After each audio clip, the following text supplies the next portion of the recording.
Kita umat Islam di antaranya juga yang menghambat kita adalah karena perpecahan. Makanya wala tafarraqu. Tafarraqu jangan pecah belah. Yang pecah belah itu apa? Umat. Nah. Tapi itu juga tersirat ada dalam wala tafarraqu wala tufarriqu. Ya. Makanya kita di sini tidak ada pembedaan dan tidak parsial. Ketika kamu belajar kahwadi atau jurumiyah, kalian pun belajar apa? Jurumiyahnya bahasa Inggris apa namanya? Apa? Grammar, belajar grammar. Nah. Dan memang di dalam tersirat itu, di dalam ayat tersebut wala tafarraqu bisa juga wala tufarriqu. Islam itu jangan dipecah-pecah.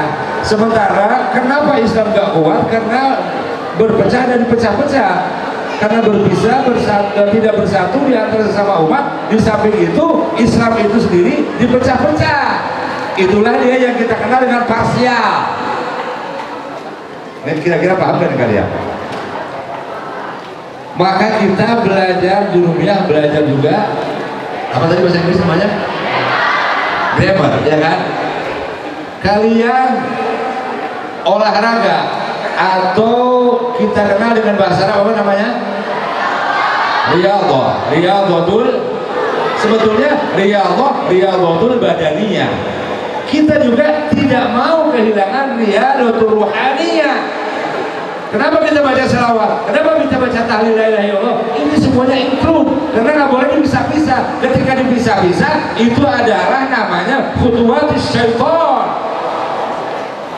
Wala tattabi'u khutuwatis syaitan. Artinya dalam bermuamalah, oke, kita sering kenal muamalah sama Allah, muamalah sama nas, tapi yang paling kayaknya yang sekarang harus digemborkan kepada umat, muamalah ma'al khalqi wa muamalah ma'al makhluk. Kenapa begitu? Karena pemikiran parsial ini, kader-kader Islam mereka sengaja dijauhkan dari hal-hal yang untuk menata dunia.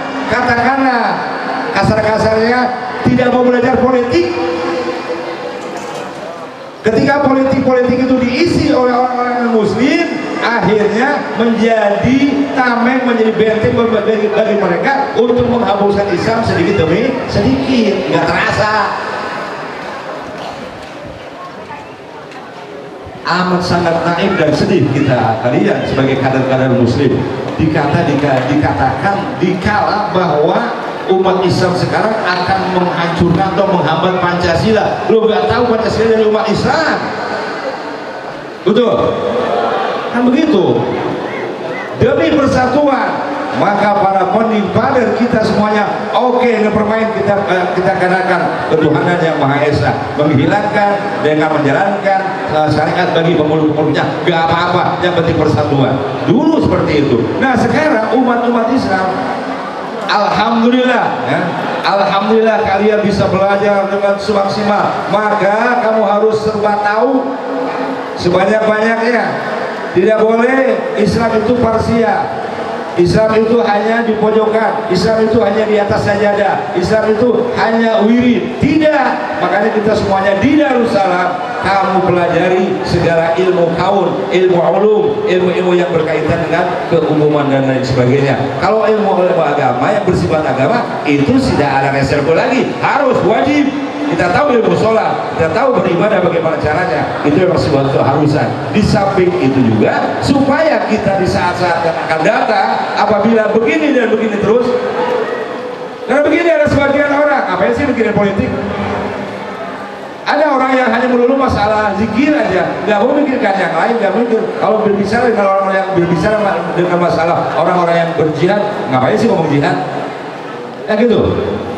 Ada yang berbicara masalah tauhid, hanya tauhid saja, nggak mau bicara-bicara yang lain. Ini adalah tufarriqu. Padahal wa'tasimu bihablillahi Jamiah itu keseluruhan, umatnya keseluruhan. Way of life-nya dari Allah keseluruhan, gak boleh bisa-bisa. Tunggu saatnya, tanggal mainnya, Islam akan hancur. Bukti sekarang kenyataannya, jika ada peraturan-peraturan yang bersentuhan, katakanlah yang berbeda dengan Islam, akhirnya mereka dengan serta-merta, itu namanya fi muhassanatin, fi quran muhassanatin, mereka berada dalam tameng-tameng yang kuat dan kuat, berdasarkan undang-undang, berdasarkan peraturan dan lain sebagainya yang mereka atur sendiri. Sementara kemana umat Islam? Umat Islamnya kagak boleh belajar politik. Nih, hari ini saya ngomong seperti ini disaksikan oleh jago politik di belakang. Tidak usah saya sebutkan.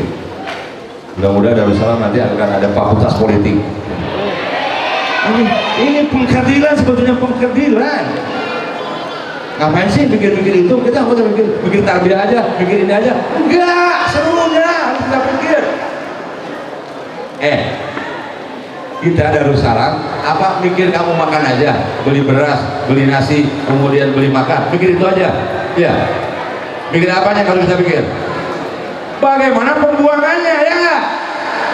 Yang harus banyak bersyukur sekarang banget. Harus bersyukur, kenapa? Karena semua pembuangannya alhamdulillah finishing, hampir selesai, adalah akan dibuang langsung ke Ciamplas ke sana. Alhamdulillah. Kamu mau buang air tiap jam, tiap menit, silakan, berkocot silakan di situ. Disyukur, kan gitu. Artinya nggak boleh kita mikir makan aja, bagaimana buahnya, kan gitu. Maka batas subhanalladzi khalaqal azwaja. Jadi ada pasangan-pasangannya segala sesuatu. Pantas ketika saya tanya, itu kenapa pisang pepaya itu nggak hidup, kenapa? Ternyata nggak ada pasangannya. Memang harus ada pasangan-pasangan segala sesuatu. Ada malam, ada siang, ada apa lagi? Ada sore, ada pagi. Bagi santri yang paling enak waktu belajar ada waktu sore. Sore.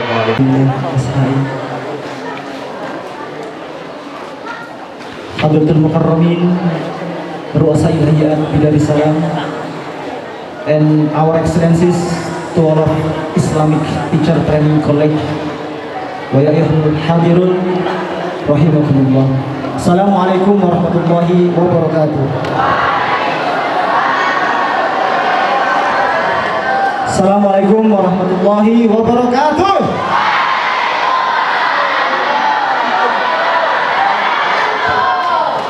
A'udzubillah, bismillah, alhamdulillah, wa bifadlillah wa bi syafa'ati rasulih was-sami'ul basir. Amma ba'du. Selamat pagi dan salam bahagia untuk kita semua, para Dewan Guru, Bapak Pimpinan Dewan Guru, dan santriawan dan santriwati yang saya banggakan. Apa kabar semuanya? Baik ya. Putra, apa kabar semuanya? Ya, putri, apa kabar semuanya? Baik. Alhamdulillah, pagi hari ini kita bisa kembali berkumpul dalam tempat ini, bisa berkumpul dalam tempat ini dengan satu rasa, satu jiwa, satu hati, di bawah naungan atap spandek dan di atas alas lantai yang beralaskan karpet. Alhamdulillah.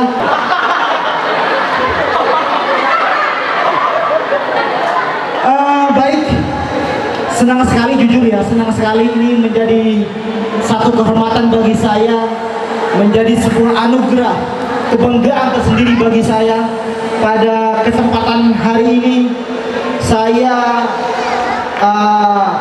diperkenankan untuk bisa membawa acara, bergabung bersama satu panggung bersama orang-orang yang hebat, masya Allah ya, para narasumber kita yang luar biasa. Boleh dong tepuk tangannya?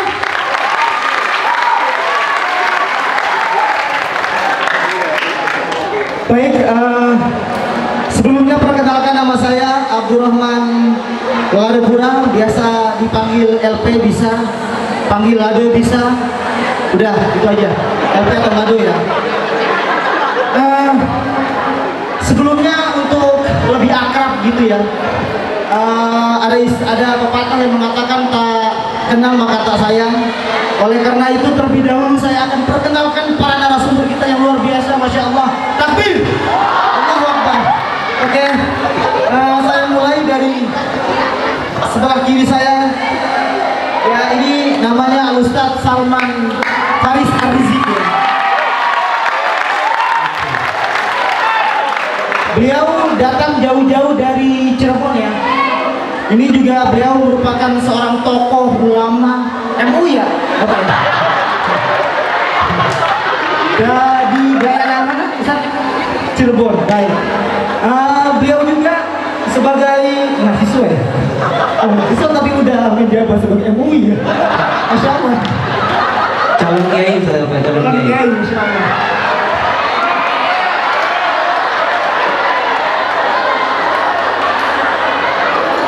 Beliau ini adalah mahasiswa IUK semester berapa? Semester 4. Oke, boleh dong tepuk tangan untuk Ustaz Salman. Selanjutnya ada Al-Ustaz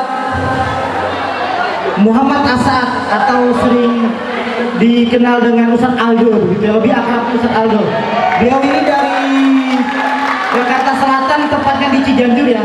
Tapi bukan asli Cijanjur ya, bukan ya. Oke. Beliau ini adalah sama mahasiswa, salah satu mahasiswa IUIK juga, semester berapa Ustaz? Oh, sama dengan Ustaz Salman. Ini sebenarnya lebih tua Ustaz Salman sih.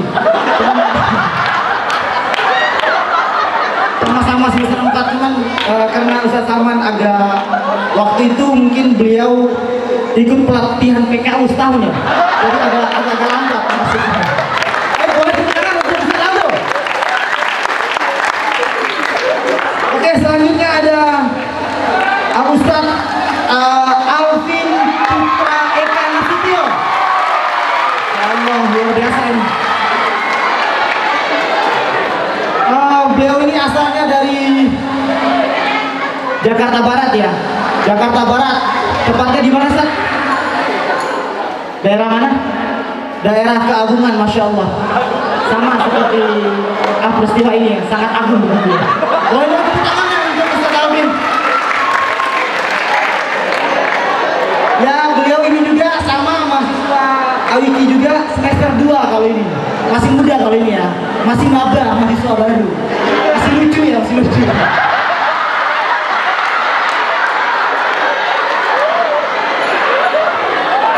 Selanjutnya ini narasumber kita selanjutnya ini datang jauh-jauh.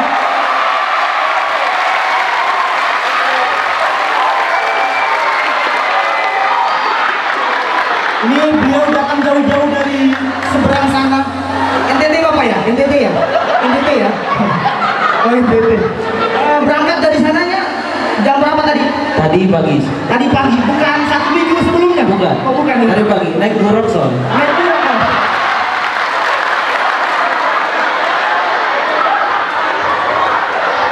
Ya, beliau ini juga sama mahasiswa IUIK semester 4, satu angkatan dengan Ustadz Salman ya. Kalau tadi Ustadz Salman ini MUI Cirebon, Ustadz Zulkarnain ini MUI Kabupaten Lembata. Boleh tepuk tangan untuk kita.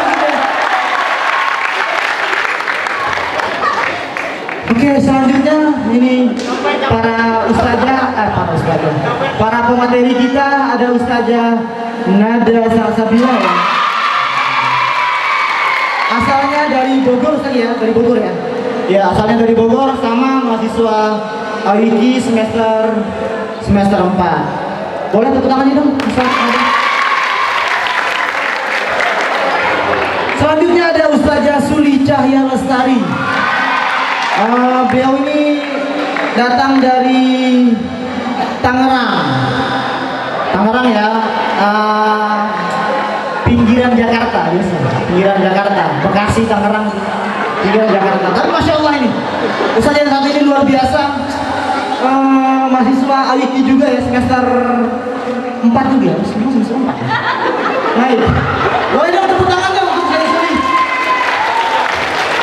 Yang terakhir, Ustazah Nurul Awaliyah. datang jauh-jauh dari Bantar Kambing tempatnya Bogor ya, Bantar Kambing. Sedenur apa dong? Konsul sedenur. Oke. Baik.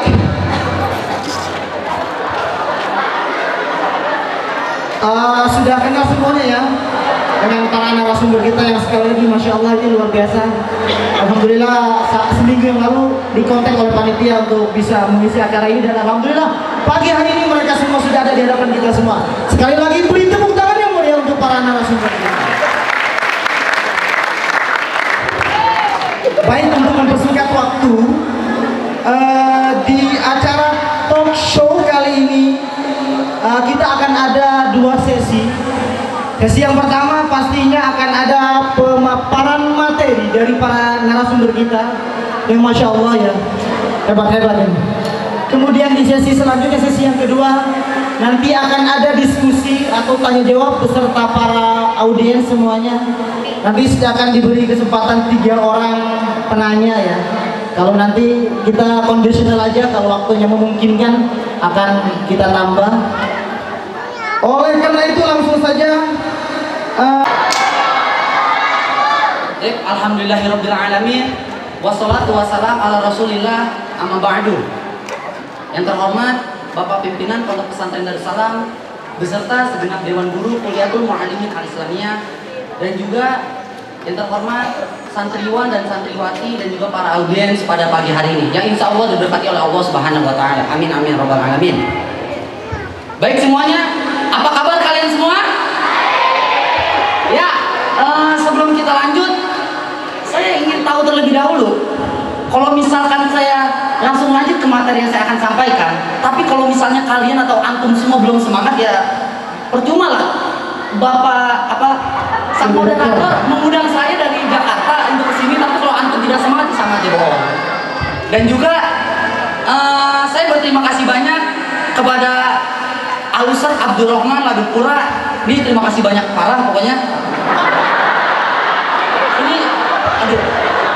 Pokoknya saya rasa acara pada pagi hari ini atau diundangnya saya di pagi hari ini untuk mengisi acara Isra dan Mi'raj di Pondok Pesantren Darussalam. Saya merasa ini salah satu peristiwa terpenting setelah lahirnya saya oleh ibu saya. Dan ini mungkin momen-momen yang terpenting setelah itu. Jadi ini saya rasa salah satu kejadian dan peristiwa dalam hidup saya yang paling penting.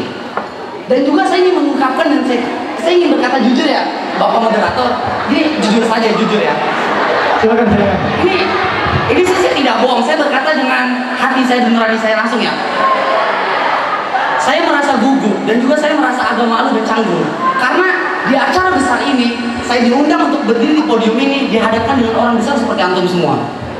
Boleh tepuk tangannya untuk Ustaz Almin. Dan Ana juga tersendiri dengan beberapa para narasumber merasa canggung tersendiri ya. Insecure lah, insecure. Ya. Agak cadel dikit karena lidah saya agak ke Jerman dikit ya. Jadi saya juga agak merasakan rasa kecanggungan di antara antum-antum semua ya. Jadi sampai sini bisa dimengerti untuk semua. Baik, kita lanjut saja. Pada pagi hari ini kita ada acara namanya Isra dan Mi'raj.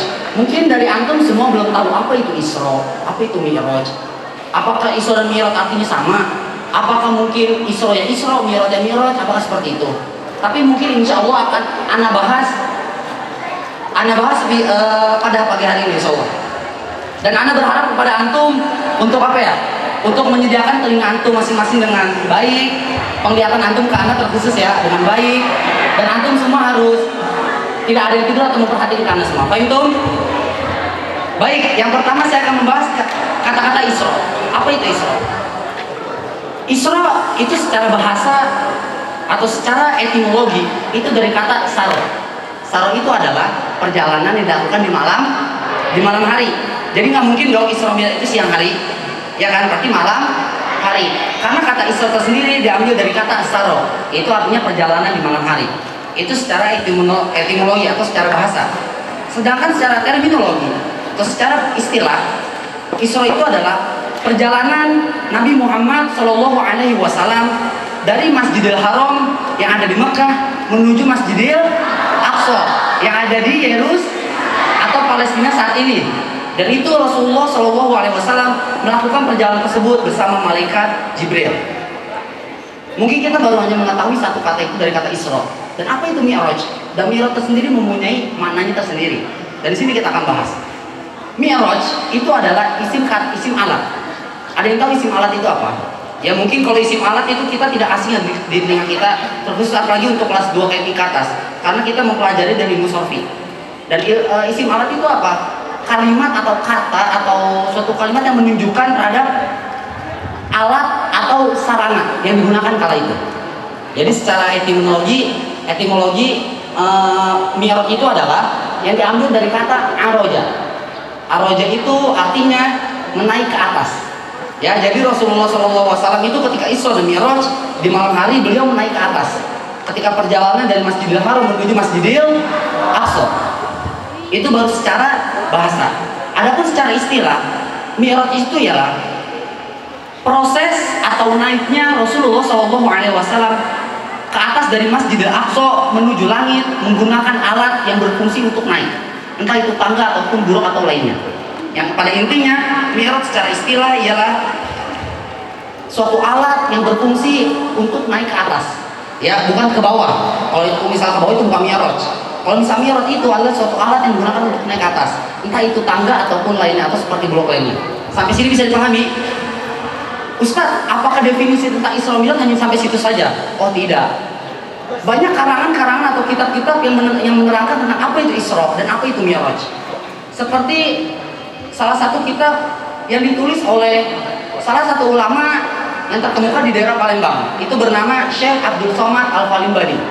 Mungkin kalau orang Palembang bisa mengenalnya karena beliau itu orang terkemuka di sekitar Masjid Raya Palembang. Dalam kitabnya beliau menulis yang berjudul Risalah Latifah Fil Bayani Isra wal Mi'raj Al-Syekh Abdul Somad Al-Falimbani. Beliau mengatakan dalam kitabnya bahwasannya Isra dan Mi'raj adalah satu kata yang digabungkan. Itu secara bahasa apa? Yaitu secara bahasa dikatakan dalam kitab tersebut perjalanan Rasulullah Shallallahu Alaihi Wasallam dari Masjidil Haram menuju Masjidil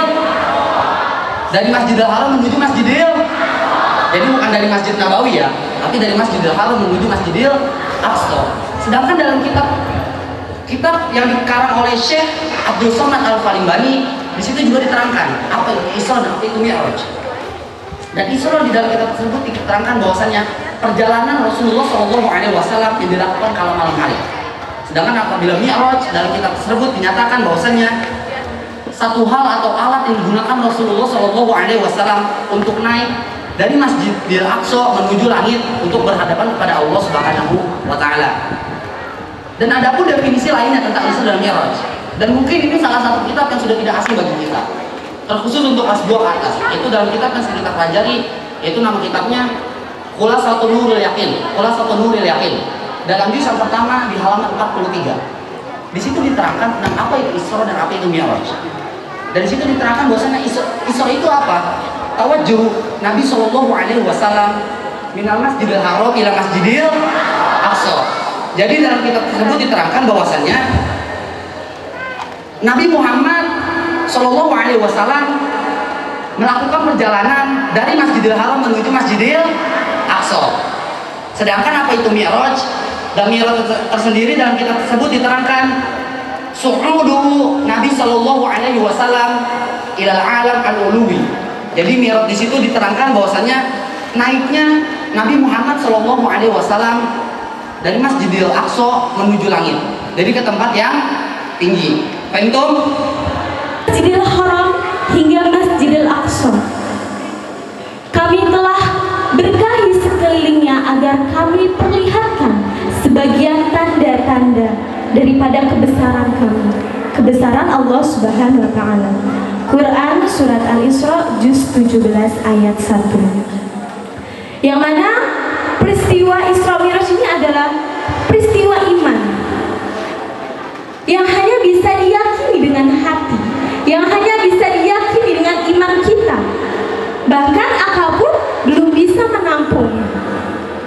Bayangkan pada zaman dahulu belum ada pesawat, betul? Belum ada bis, betul? Dan pada faktanya hari ini perjalanan dari Masjidil Haram hingga Masjidil Aqsa melalui bis atau dengan bis memakan waktu 1 malam 1 hari. Memungkinkan pada zaman dahulu itu adalah kendaraannya unta. Sedangkan unta pada zaman dahulu dari Masjidil Haram hingga Masjidil Aqsa memakan waktu perjalanan 1 bulan penuh. Sedangkan Nabi Muhammad SAW melalui peristiwa Isra Mi'raj memakan waktu berapa? Hanya semalam. Sungguh besar, sungguh maha besar Allah dengan kekuasaannya. Subhanallah. Kembali kita kepada apa sih latar belakang daripada Allah maha mengetahui, Allah maha bijaksana. Allah selalu menolong dan menghibur Nabi Muhammad SAW ketika beliau sedang sedih, ketika beliau sedang risau. Allah menunjukkan kekuasaan dan kebesarannya dengan memperjalankan Nabi Muhammad dari Masjidil Haram hingga Masjidil Aqsa hingga ke langit ke-7. Kemudian Rasulullah SAW akhirnya bersama malaikat Jibril melaksanakan perjalanan yang sangat luar biasa.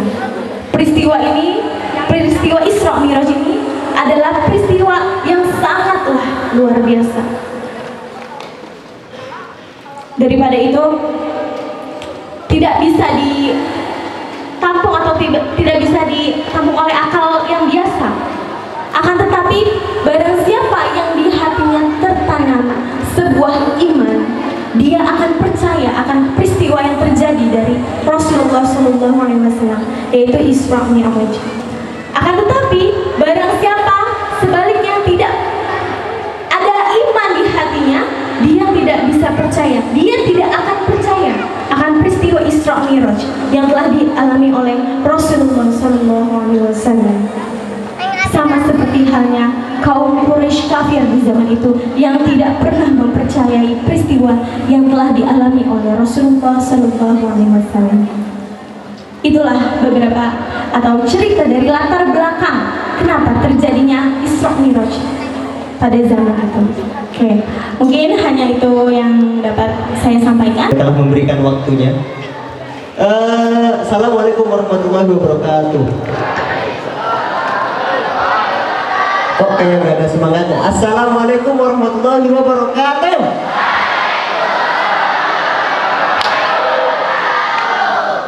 Alhamdulillah. Amma ba'du. Sebenarnya ini merupakan momentum yang sangat berharga bagi kehidupan saya khususnya, karena bisa berbicara di depan antum-antum sekalian yang ilmunya itu subhanallah melebihi, luar biasa sekali. Jadi intinya pada dasarnya di sini kita bareng-bareng, kita bersama-sama belajar. Bukan berarti saya yang berbicara kemudian saya menggurui, tapi tidak, kita hakikatnya adalah semata-mata untuk belajar bersama. Masya Allah, merendah ya, merendah ya saudara. Begitu, rendah untuk melambung begitu ya. Kemudian silakan melanjutkan daripada ayat yang tadi telah disinggung oleh Ustaz Jasuli. Sebelumnya saya ingin salah satu, ada yang hafal nggak? Ada yang hafal? Ayat surat Al-Isra ayat pertama. Ada yang hafal? Siapa? Acungkan tangan, siapa? Ayo sih. Anda.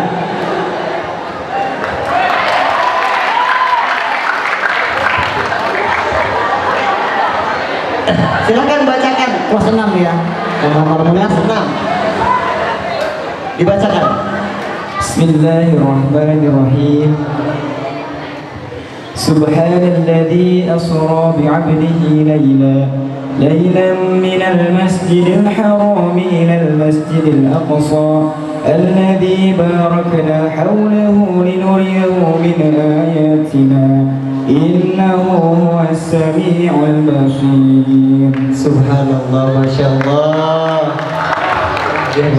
Oh iya, luar biasa. Niat sekali rupanya materi kita sudah satu ini. Jadi beda sih Bang.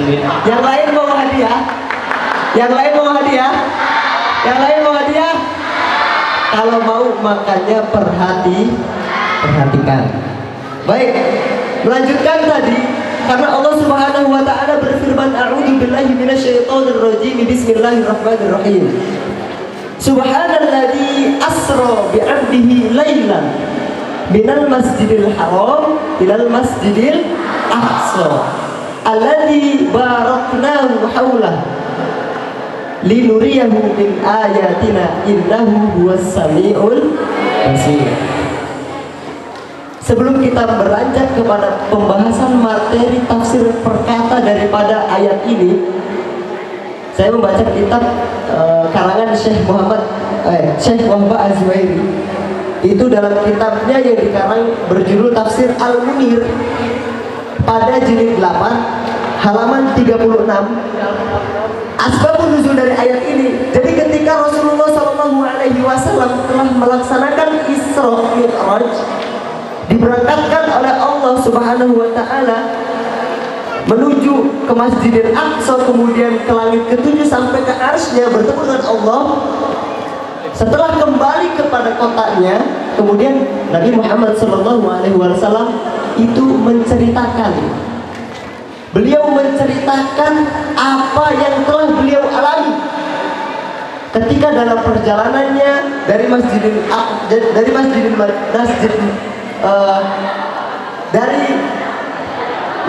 Haram ke Masjidil Aqsa. Beliau menceritakan kepada kaum Quraisy, menceritakan apa yang beliau alami, apa yang beliau temui. Tapi kaum kafir Quraisy itu tidak mempercayai.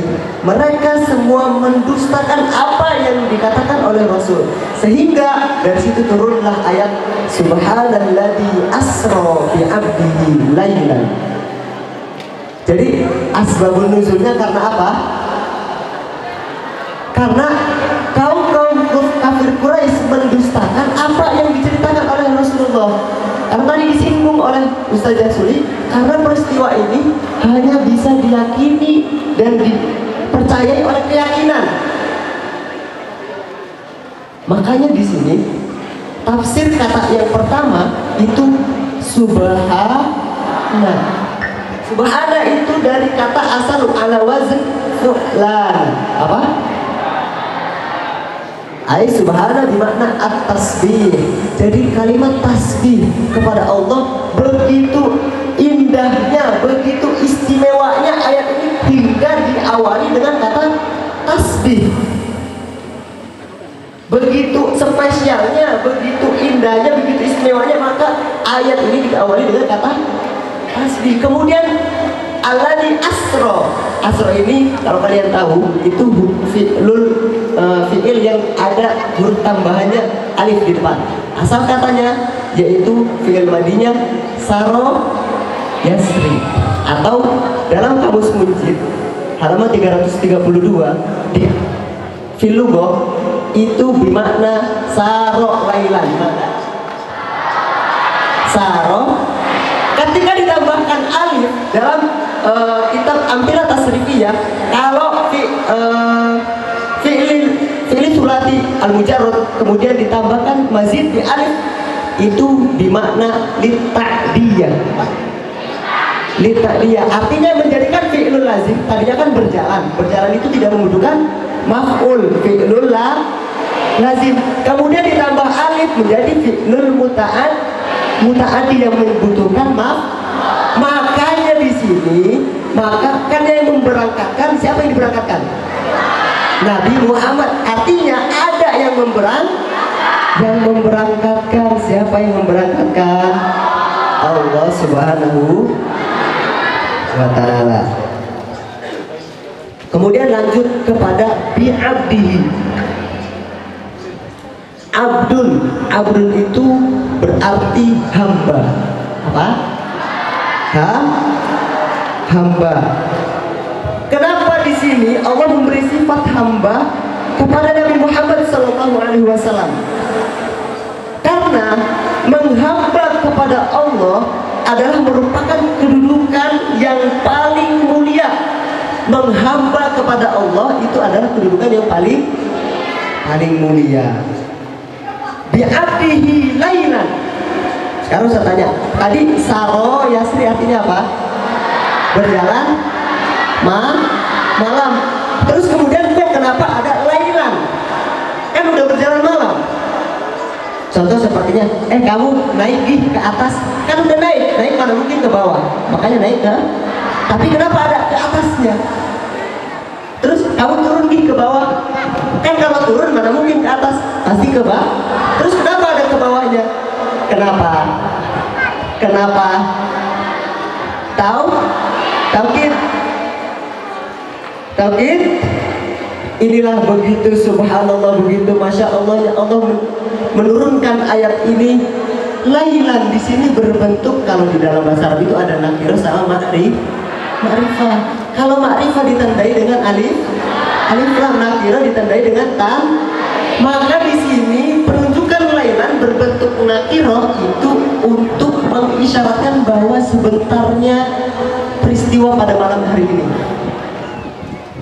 Begitu kuasanya Allah menjadikan perjalanan yang sangat jauh. Kalian bayangkan, biasanya dari Masjidil Haram ke Masjidil Aqsa itu butuh berhari-hari, tapi hanya sanggup dan Allah berikan dalam satu malam.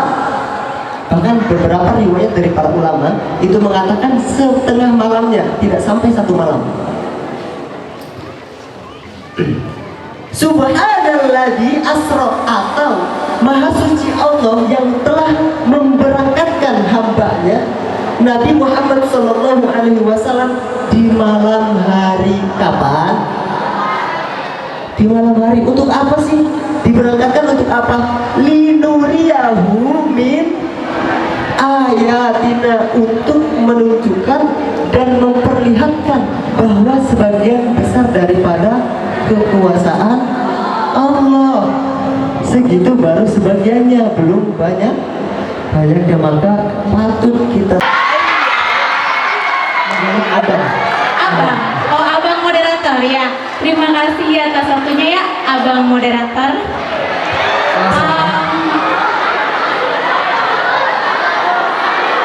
Jadi di sini kita kupas kisahnya ya, pelan-pelan. Bukan dongeng, jadi Ustazah harap jangan ditinggal tidur, paham ya? Oke. Sebelumnya di sini mungkin ada yang tahu film The Flash, tahu? Yang kostumnya merah. Ustaz Lado pernah nonton The Flash? Mungkin? Superman? Bukan. Superman. Oh, Ustaz Lado. Flash itu yang buat ngeset. Itu flash di Ustaz.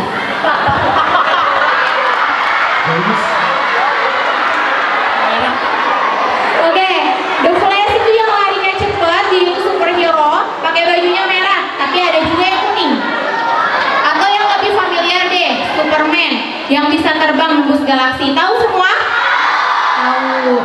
Tapi all of it are not real. Semuanya itu nggak nyata. Semuanya cuma fiksi. Bukan film, fiksi. Fiksi itu karangan manusia, nggak nyata. Padahal di Sirah itu kisah sejarah Islam tuh kita punya yang hebat-hebat, yang superhuman tuh punya. Kalau misalnya negeri barat itu membahasnya The Flash yang katanya secepat kilat, di kisah kita itu ada buruk yang secepat kilat. Terus katanya Superman yang bisa terbang nembus galaksi, itu kita Nabi Muhammad itu sudah diperjalankan oleh Allah menuju Sidratul Muntaha, melewati 7 lapis langit. Kira-kira tadi Isra Mi'raj yang kalian tangkap terjadinya malam, pagi, siang, apa sore? Malam ya, bukan begitu? Setelah abang moderator, maaf, bukan begitu abang moderator? Terjadinya Isra Mi'raj itu malam kan? Ya, jadi saat itu si abangnya ini abang tuh. Merinding dipanggil abang. Lapar soalnya. Oke, jadi usai sholat Isya, di situ Rasulullah beristirahat di Masjidil Haram. Saat itu Jibril datang. Lalu dibelah dada Nabi, dikeluarkan hatinya, dicuci oleh air Zam-Zam. Apa? Apa? Air Zam-Zam, iya, air Zam-Zam. Setelah dicuci oleh air Zam-Zam, diletakkan kembali ke tempatnya. Lalu setelah itu didatangkan buruk. Buruk ini hewan tunggangan seperti kuda bersayap, tapi bukan unicorn yang biasa ditonton Aisyah. Jadi kuda yang bersayap yang bisa terbang, yang mana dia ini tidak lebih tinggi daripada bigol. Bigol ini sejenis kuda terbaik pada masa itu, tapi tidak lebih rendah daripada keledai. Nah, kecepatannya itu di mana dia menatap, di situ dia menapak. Misalnya, Anda natap dari sini Ustazah Astri Nurul Aini nih. Kalau Anda naik buruk, ketika Anda menatap Ustazah Astri Nurul Aini, saat itu juga Anda ada di hadapan Ustazah Astri Nurul Aini. Cepat gak? Cepat, namanya kilat. Makanya buruk itu diambil dari kata barkun yang artinya kilat. Akhirnya Rasul naik buruk. Dari situ Rasul menaiki buruk menuju ke mana? Masjidil Aqsa di Palestina. Lalu Rasul masuk ke Masjidil Aqsa dan Rasul mengimami sholatnya ruh para nabi sebelumnya. Setelah mengimami sholat, naik lagi ke buruk, dibawa oleh buruk melalui 7 lapis langit sampai ke Sidratul Muntaha.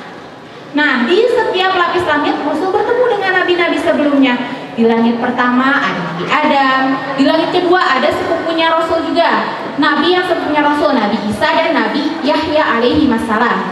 Lalu di langit berikutnya bertemu Nabi Yusuf, selanjutnya Nabi Idris, Nabi Harun, Nabi Musa, dan di langit ketujuh bertemu dengan bapaknya para nabi. Siapa bapaknya para nabi? Nabi Ibrahim sambil bersandar di Baitul Maqmur. Setelah itu Rasul menuju ke Sidratul Muntaha menghadap Allah, dan Rasul membawa perintah sholat 50 waktu dalam sehari. Rasul turun pas sampai langit keenam, di stop Ustaz sama Nabi Musa. Abang, di stop sama Nabi Musa. Ya kan abang moderator Ustazah. Di stop sama Nabi Musa. Wahai Nabi Muhammad, apa perintah rohmu terhadap umatmu? Aku diperintahkan membawa perintah sholat 50 waktu. Terus kata Nabi Musa, umatmu takkan sanggup. Kembalilah kepada rohmu dan mintalah keringanan. Coba bayangin 50 waktu sehari per 15 menit azan. Ngos-ngosan nggak? Coba Kismu Aman uti siapa? Uti Putri Naila ngedaur buat sholat 15 kali sehari. Ahinya siapa Aman? Siapa bang? Abang moderator? Siapa Kismu Aman Putra? Saya nggak kenal. Al-Ahrehan ya. Oh, Al-Ahrehan ya. Misalnya coba bayangin Al-Ahrehan ngedaur juga ngedaur 15 kali sehari. Capek gak tuh? Sampai akhirnya balik ke atas, minta keringanan, dipangkas 5 jadi ada 45. Di stop lagi sama Nabi Musa, gak bakal kuat, minta keringanan lagi, balik lagi dipangkas 5 terus sampai akhirnya 5 waktu. Nah ketika udah 5 waktu, di stop lagi. Umatmu gak bakal sanggup, bakal banyak yang melalaikan tuh, akan banyak. Terbukti nggak? Akan banyak yang melalaikan. Tapi Rasulullah tuh orang yang berlembut hati. Rasulullah, aku sudah malu terhadap rohku.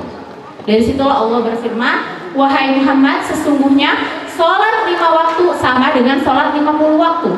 Karena ketika umatmu, ini istimewanya umat Rasulullah, umat Nabi Muhammad, ketika umatmu mengerjakan satu sholat, maka kebaikannya akan dilipat gandakan menjadi 10. Jadi 5 waktu itu sama dengan 50 Akhirnya Rasul turun dengan membawa perintah sholat. Berarti Rasul sampai di Makkah karena semalam tuh, berarti Rasul sampai pagi lah kira-kira. Pagi-pagi Rasul termenung. Bukan mikir, apa ya termenung tuh? Masih takjub lah dengan kejadian luar biasa. Nah di situ Abul Hakam lewat. Kenal Abul Hakam? Kenal Abul Hakam? Bapak siapa itu? Bapaknya si Hakam. Abul Hakam itu adalah julukan dari orang kafir Quraisy yang artinya orang yang bijaksana. Orang yang bijaksana. Tapi di kalangan muslim dia disebut dengan Abu Jahal. Super duper bodoh banget. Nah, jadi disebut Abul Hakam di kafirnya, tapi di muslim disebut Abu Jahal. Abu Jahal lewat. Dia nggak bilang Rasulullah ya, dia pasti bilang Muhammad. Kenapa kamu termenung seperti itu? Akhirnya Rasul bercerita ke Abu Jahal, lengkap. Aku begini tadi malam, diceritakan semua. Terus apa yang tersirat di hati Abu Jahal? Wah, Muhammad gila. Masa perjalanan dari Masjidil Haram ke Masjidil Aqsa cuma semalam? Orang naik kuda terbaik aja itu perjalanannya 1 bulan, 1 kali balik, 1 bulan buat balik lagi. Ini 1 malam mustahil banget. Tapi di situ Abu Jahal punya niat. Wah, ini kesempatan untuk mempermalukan Rasul, untuk menghabisi agama Muhammad di Arab ini. Muhammad, apakah engkau ingin menceritakan cerita ini kepada kaum Quraisy? Ya, ini adalah hal yang harus disampaikan. Akhirnya ditarik, Nabi Muhammad ditarik menuju bukit. Itu namanya Bukit Kubais, bukit tempat iklan. Jadi kalau sekarang mah pakai mimbar kan, kalau iklan kismu iklan atau kismu lubah kalau di Banat. Nah kalau di dulu di zaman Rasul pakai Bukit Kubais. Nah di situ Abu Jahal berteriak, wahai kaum Quraisy berkumpullah. Akhirnya berkumpul. Di situ Nabi Muhammad bercerita tentang Isra Mi'raj.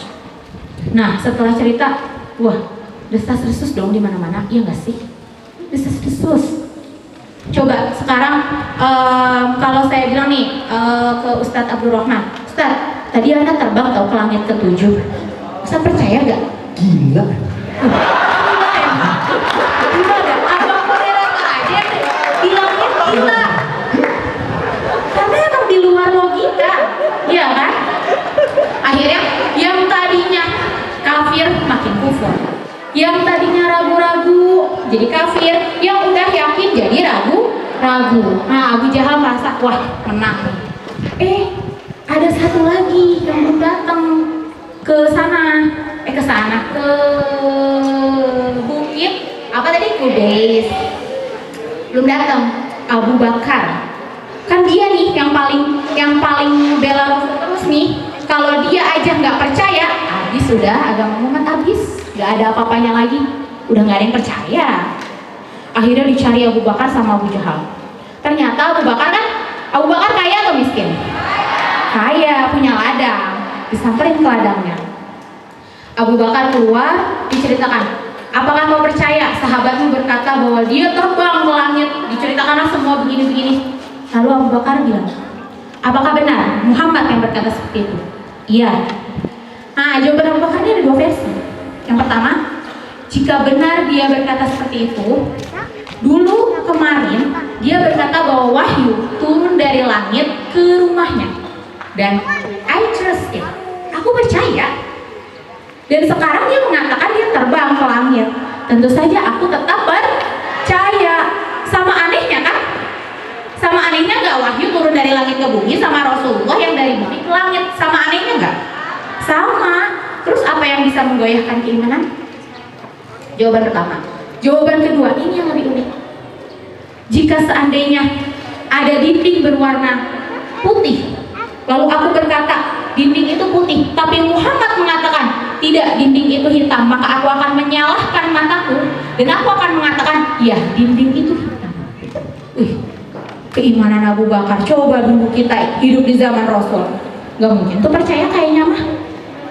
Atau ya ragu-ragu atau gimana mungkin. Akhirnya Abu Bakar merasa, wah ini ada yang salah. Mana Muhammad? Ada di mana dia? Akhirnya dia ada di Bukit Kubais. Akhirnya cepet tergesa-gesa Abu Bakar ke bukit Qubais. Dilihat di ujung bukit sana ada Nabi Muhammad dikerumunin orang-orang. Akhirnya dia membuka jalan dengan cara teriak-teriak, "Ya Rasulullah." Jadi jalan dia dari jalan tuh, "Ya Rasulullah, ya Rasulullah," teriak. Jadi kan jalan terbuka kan? Kata Abu Jahal, "Kau berkata bahwa begini, engkau baru saja melakukan perjalanan." Terus diceritain sampai udah dekat sama Rasul. Ketika udah dekat sama Rasul baru, "Apakah benar kau berkata seperti itu?" Udah dekat kan? Tanya akhirnya. Rasulullah menjawab, "Ya, aku baru saja mengalami itu." Apa jawaban Abu Bakar? "Jika memang engkau mengalami, engkau pasti benar." Nah, satu kalimat doang, baru satu kalimat, engkau pasti benar. Di situ langsung mengukuhkan hati orang-orang yang tadinya ragu. Oh iya ya, kan Nabi, masa nggak benar? Namanya udah Allah yang berkehendak, apapun bisa aja jadi.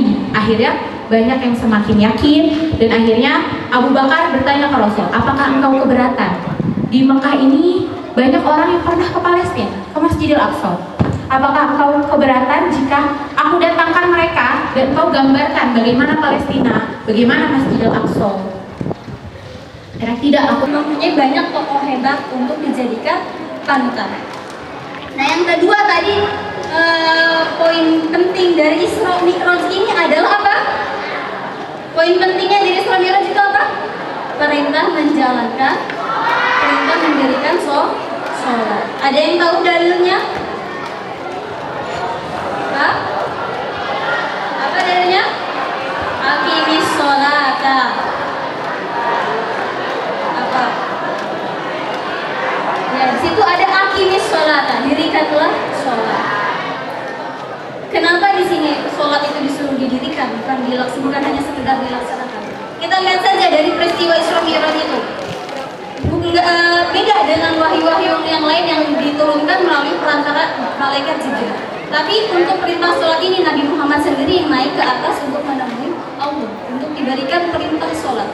Itu terbukti bahwa begitu pentingnya sholat.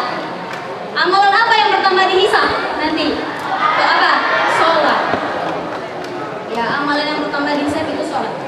Dan banyak sekali yang diperintahkan dan banyak sekali nilai yang dapat kita ambil dari sholat. Buah dari sholat ini kita itu diajarkan untuk berakhlak baik, karena sholat itu tanha 'anil fahsya wal inna sholata tanha 'anil fahsya wal munkar. Di dalam sholat itu kita diajarkan untuk memakai pakaian yang suci. Apakah kita sholat boleh menggunakan pakaian yang kotor? Maka dari situ diajarkan bahwa kita sebagai manusia sudah sepatutnya memakai pakaian yang bersih, memakai pakaian yang suci, dan memakai pakaian yang beradab. Nah, beradab di sini maksudnya menutup aurat. Kalau sholat boleh nggak membuka aurat? Boleh nggak pakai celana pendek aja? Nah, dari sini juga diajarkan bahwa kita harus berpakaian dengan baik, berpakaian yang beradab, menutup aurat. Selanjutnya ada dia mengajarkan kita untuk seperti yang diajarkan di sini, di mana kita siap memimpin dan siap dipimpin. Sholat pun sama. Ada kalanya kita menjadi pemimpin, yaitu menjadi imam bagi para makmum, dan ada kalanya kita dipimpin sebagai makmum. Ya, banyak nggak yang diajarkan dalam sholat? Dan ada juga rendah hati. Ada yang tahu rendah hati ini diambil dari gerakan sholat yang mana? Sujud. Kenapa? Karena posisi kepala ini sumber dari segalanya ya. Keegoisan kita ada di sini, pola berpikir kita di sini, akal kita di sini semuanya.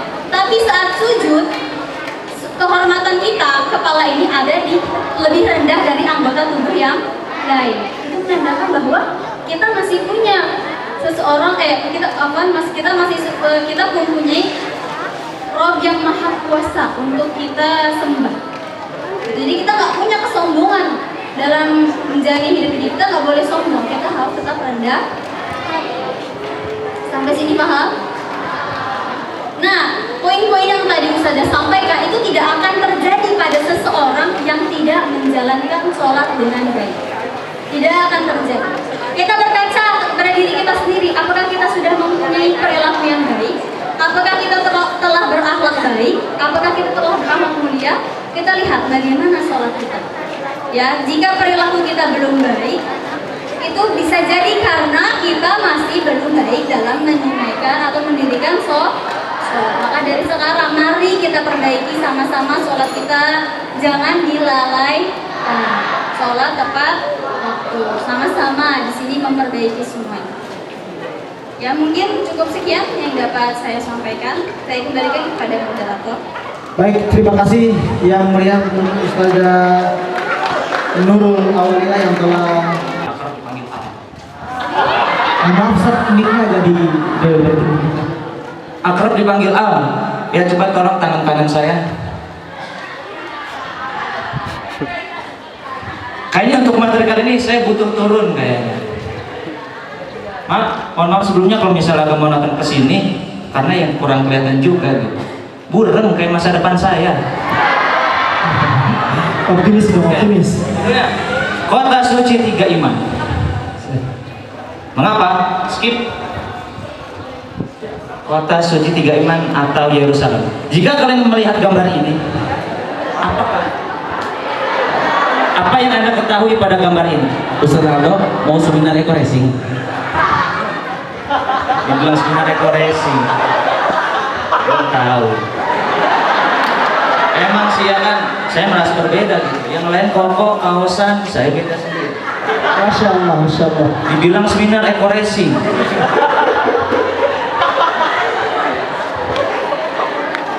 Jadi ini gambar apa? Ahi Victor, itu gambar apa? Kelihatan? Gambar Masjidil Aqsa. Masjidil Aqsa, benar apa salah? Oke, skip. Waduh, semakin buram.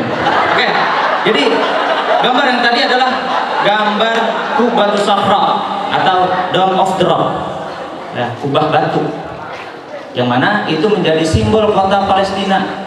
Terus masjid Kubahnya di mana? Kubah Al-Aqsanya di mana? Duh, nggak kelihatan ya. Ente bayangin aja, di sini masjidnya emas tadi, Kubatus Safra, Masjidil Aqsa ada di sini, bukan di sini.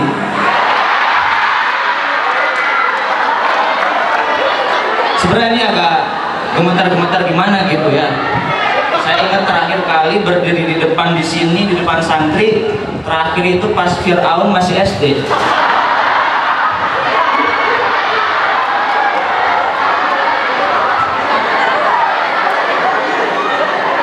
Ya, oke, udah di skip. Ya, ini pembagian wilayah Yerusalem, skip karena nggak kelihatan. Ya, nggak apa-apa. Ya. Mengapa dimuliakan? Ya, menurut agama Yahudi di sana, ya. Jadi di sana itu menjadi tempat yang disucikan, dimuliakan dan diberkati. Selain oleh agama Islam, oleh Yahudi, Kristen dan Islam juga. Karena di sana terdapat tembok ratapan. Kalau yang pernah lihat orang topi hitam, baju panjang hitam, berdoa menatap tembok, ya itu berdoanya mereka. Oke, mereka percaya bahwasanya Kubatus Safra tadi itu adalah sisa peninggalan kuil Sulaiman, yang mana tembok yang ia gunakan itu adalah bangunan terakhirnya. Ya, mereka percaya bahwa tadi udah, skip. Kenapa dihormati bagi mereka?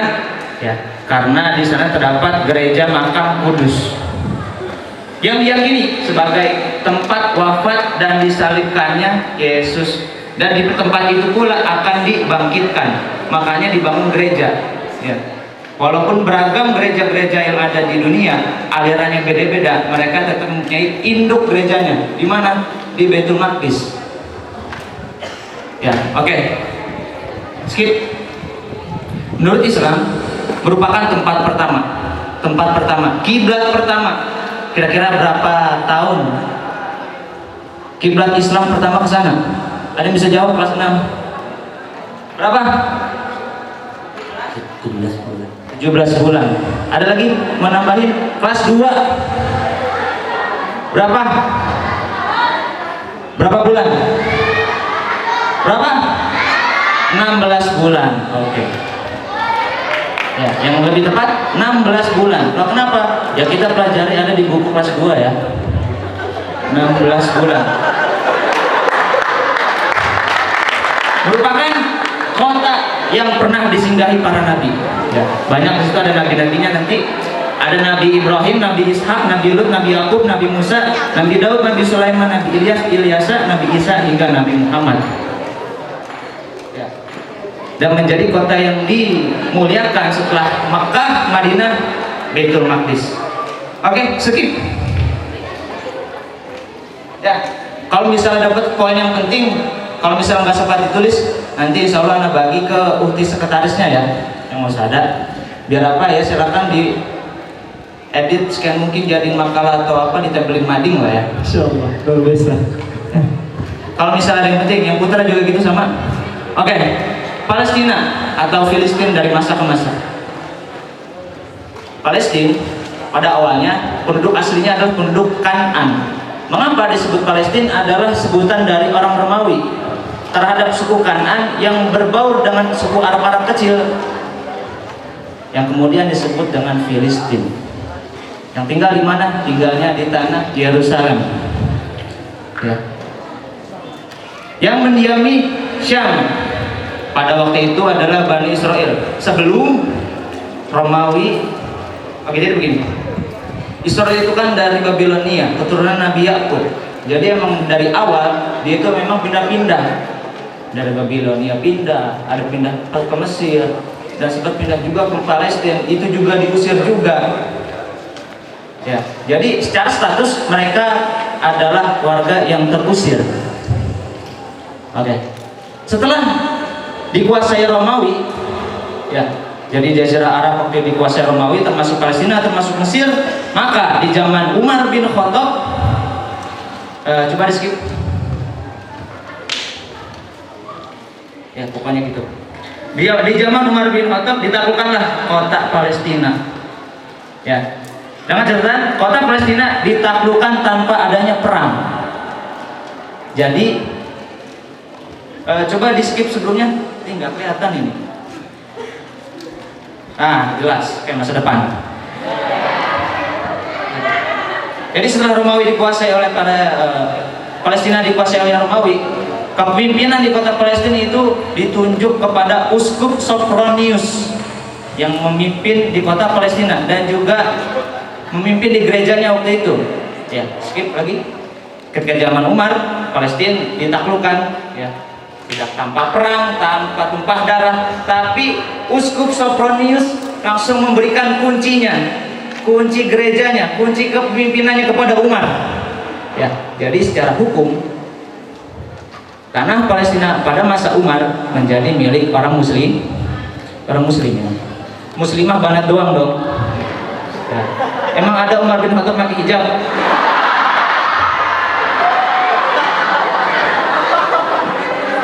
Ya. Tanah Palestina dikuasai orang muslimin sampai Perang Dunia Pertama. Walaupun di pertengahan nanti direbut kembali oleh pasukan Salibis, direbut lagi oleh Salahuddin Ayyubi, ya kemudian datangnya Turki Utsmani. Oke, selanjutnya. Maka dari itu ketika Umar di Palestina itu membuat surat perjanjian yang mana intinya jaminan terhadap jiwa mereka, harta, gereja, salib orang-orang yang beriman. Orang-orang yang lemah, mereka tidak dipaksa meninggalkan agama mereka. Tidak seorang pun merasa terancam. Berarti udah aman, damai, tapi dalam catatan mereka harus juga membayar pajak. Karena status mereka juga masih warga yang dilindungi. Ya. Oke, skip. Oke, skip lagi. Namun pada saat itu Lord Rothschild, namanya aja Lord. Siapa dia?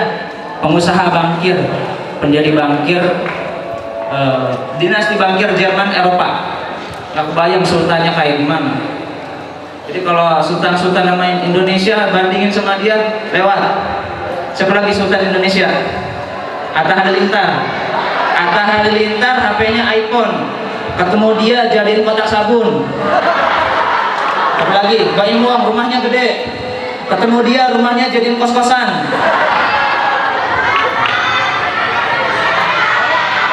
Apa? Raffi Ahmad, ketemu dia pensiun jadi tukang telur gulung. Apa lagi? Gaya nanti jadi gibah. Dosanya di sini semua ntar. Ya, Lord Rothschild meminta bahwasanya tanah itu diberikan kepada orang Yahudi agar dijadikan negara Yahudi. Ya, maka diberikanlah dengan sebutan pada waktu itu ada Balfour Declaration. Ya, maka pada saat itu boleh diberikan. Maka pada tahun 1920 itu semakin banyak orang-orang Yahudi pindah ke sana. Tadinya sedikit, makin banyak, akhirnya jadi kaum mayoritas. Ya, semakin lama umat muslim jadi kaum minoritas, yang sedikit menjadi tertindas. Yang awalnya terjadi hanya kekerasan, ya, hingga akhirnya terjadi pembunuhan. Sampai sekarang yang terjadi pembantaian, genosida. Ya, oke, skip. Pasca Perang Dunia Kedua, barulah di sini terjadi pergantian kekuasaan. Jadi sebelum ada PBB, ada yang namanya LBB. LBB itu yang dulu kekuasaan penuhnya sama Inggris.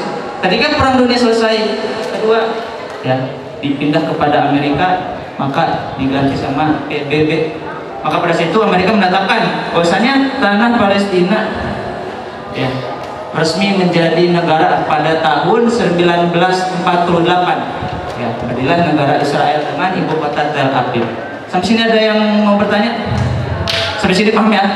Jadi statusnya sekarang tanah itu punya siapa? Lalu apakah yang terjadi setelah tahun 1948? Kejadian-kejadiannya mungkin kalian sebagian udah ada yang tahu. Ya, untuk secara pasti, kalau kita ingat lagi hukum Perang Dunia yang pertama, bahwasanya tanah itu tanah internasional. Kalau misalnya ada pertanyaan tertentu, Anda belum bisa menjawabnya secara pasti. Tapi kita ada sebab akibat, kita bisa lihat sebelumnya pada masa Umar, kekuasaan Umar, hidup umatnya itu Kristen, Yahudi, orang Islam bisa berdampingan. Datanglah pasukan salibis. Apa yang terjadi? Apa yang terjadi? Ada yang tahu kisahnya Salahuddin Ayyubi sebelum penaklukan, dan kenapa ditaklukkan? Jadi ketika pasukan salibis datang, pasukan orang-orang muda, orang tua, nenek-nenek, kakek-kakek, itu semuanya dibantai sampai ada menara yang terbuat dari kepala. Ya, itu kejamnya.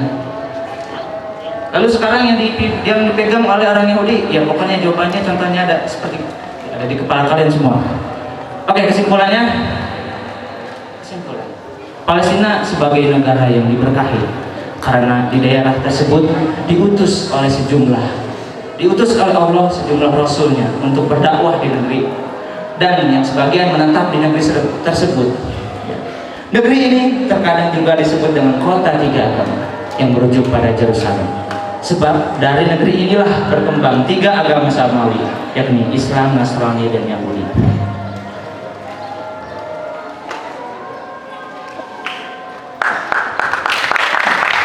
Palestina sebagai negeri yang diberkahi karena di daerah tersebut. Oh banyak. Udah puitis kan, sama aja. Karen Armstrong dalam bukunya Jerusalem, One City, Three Faith, koreksi kalau salah, satu kota tiga iman, mengatakan sebagai biarawati muda, saya harus menerima fakta bahwa Jerusalem sangat penting bagi Yahudi dan Islam. Ketika saya melihat orang-orang Yahudi berjubah panjang atau tentara Israel yang perkasa mencium batu di tembok barat, atau menyaksikan keluarga muslim di jalan-jalan dalam pakaian terbaik mereka untuk melakukan sholat di Haram Asy-Syarif, untuk pertama kalinya saya menjadi sadar mengenai tantangan pluralisme dalam beragama. Jika dilihat dari kacamata kemanusiaan, bahwa Allah Subhanahu wa Ta'ala mengajarkan kita hidup harmonis dan berdampingan walau beda keyakinan, sebab tak ada paksaan untuk masuk Islam. Sampai sini ada yang mau bertanya, ada yang mau curhat? Bagaimana abang moderator? Ada yang mau bertanya nggak? Sampai sini Sebenarnya masih bingung? ada pilih kasih juga ya, saya juga menjanggal. Dia dipanggil abang, saya nggak dipanggil apa-apa. Oke, dipanggil A aja ya. Nah, lu. Apa mas kali mas? Mas. Oke, boleh beri tepuk tangan yang mulia untuk Ustaz Almas. Baik, luar biasa ya, dahsyat. Beda sendiri. Tiga. Yang pertama, masa lalu, dan yang kedua adalah, yang ketiga, katanya masa lalu adalah kenangan, sekarang adalah kenyataan, dan masa depan adalah harapan, cita-cita, ataupun impian. Nah, dan manusia yang baik, manusia yang bijak, maka dia akan mengambil pelajaran dari masa lalu untuk dijadikan pelajaran di hari ini, dan juga untuk mempersiapkan kehidupan di masa yang akan datang. Nah, karena pas dengan konteks kita hari ini, yaitu peristiwa Isra Mi'raj, itu sesuatu yang telah terjadi di masa lampau. Nah, apa hubungannya? Konteksnya sih kita mengambil hikmah, mengambil pelajaran dari peristiwa Isra Mi'raj ini untuk kita terapkan di hari ini untuk meningkatkan keimanan kita kepada Allah Subhanahu wa taala, dan juga untuk mempersiapkan diri kita di hari yang akan datang. Entah besok, entah masa depan, ataupun hari yang akan datang setelah kematian. Baik. Tadi surah Al-Isra ayat pertama telah dibahas ya dengan jelas oleh saudara Salman. Apa maksudnya? Itu Allah mempertaruhkan kesuciannya untuk membuktikan bahwa peristiwa Isra Mi'raj ini benar-benar adanya, benar-benar terjadi. Bisa dipahami? Hal ibadah. Nah, saya tidak menjelaskan itunya. Kenapa di situ Allah Subhanahu wa taala tidak memakai kalimat langsung? Subhanalladzi asra bi Muhammadin. Yang jalankan Nabi Muhammad. Kenapa Allah tidak menggunakan kalimat langsung, tapi menggunakan kata abdul? Nah, di situ spesialnya. Di situ Allah menunjukkan bahwa Nabi Muhammad telah benar-benar hambaku. Di situ Allah mengakui bahwa Nabi Muhammad telah benar-benar hambanya Allah Subhanahu wa taala. Kalian udah yakin benar-benar jadi hamba Allah? Apakah Allah udah mengakui kita sebagai hambanya? Belum tentu. Ya, kita mengakui diri kita sebagai hamba Allah. Tapi wallahu alam. Ya, semoga kita doakan semoga kita diakui menjadi hamba Allah. Tapi Nabi Muhammad sudah jelas-jelas diakui oleh Allah Subhanahu wa taala sebagai hamba. Dapat dipahami? Oke, dan apa hikmah sih dibalik peristiwa Isra Mi'raj ini? Kita lihat ayat sebelum terakhir nih. Subhanalladzi asra bi 'abdihi lailan minal masjidil haram ilal masjidil aqsa alladzi barakna haulahu li nuriyahu min ayatina. Ternyata peristiwa Isra Mi'raj ini tujuannya adalah untuk memperlihatkan kepada Nabi Muhammad SAW sebagian kecil daripada kekuasaan Allah Subhanahu wa taala. Bayangkan oleh kalian peristiwa yang begitu hebat, kata Allah itu cuma sebagian kecil yang diperlihatkan oleh Allah Subhanahu wa taala kepada Sayyidina Muhammad. Berarti kekuasaan Allah masih banyak lagi yang belum diketahui. Nah, ketika perjalanan ini ada permisalan yang dilihatkan oleh Allah Subhanahu wa taala kepada Nabi Muhammad SAW. Salah satunya yaitu ketika Nabi Muhammad SAW melihat ada orang yang mencakar-cakar dirinya sendiri, menggaruk-garuk dirinya sendiri. Nabi Muhammad bingung, lah ini orang kenapa? Kok garuk-garuk badan sendiri, kok nyakar-nyakar badan sendiri, apalagi kena ulat bulu. Bingung. Itu membenci sesama mukmin, mengkhianati sesama muslim, membuka aib sesama muslim. Itu kerjaannya orang itu, kata Jibril. Ya maksudnya apa? Islam atau mukmin, kata Nabi, itu bagaikan satu badan, satu tubuh. Kalau kakinya aja kena paku, bukan cuma kakinya yang rasa sakit, tapi semua anggota badannya merasakan sakit. Ya sama halnya dengan ini. Kalau sesama umat muslim saling menyakiti, itu sebenarnya menyakiti diri sendiri. Baik, ada lagi permisalan yang dilihatkan oleh Allah Subhanahu wa taala, yaitu ketika itu Nabi melihat ada ada orang yang nanam buah. Ditanam hari itu, tumbuh hari itu juga, dimakan hari itu juga, langsung berbuah lagi hari itu juga, dan terus berulang, gak berhenti. Nabi bingung, ini kenapa Jibril? Kok berbuah, baru ditanam langsung tumbuh, langsung berbuah, dimakan, terus berbuah lagi, gak ada habisnya. Apa kata Jibril? Ini adalah perumpamaan orang-orang yang membelanjakan harta mereka di jalan Allah Subhanahu wa taala. Ya, karena hakikatnya harta yang kita miliki adalah harta yang telah kita belanjakan di jalan Allah Subhanahu wa taala. Makanya kalau kalian pengen sekarang megang uang, Putra megang uang sekarang, Putri. Kalau pengen uang itu jadi benar-benar milik kalian, setelah acara ini rame-rame ke Raji Swap untuk disodakokan, untuk diinfakkan. Paham? Baik.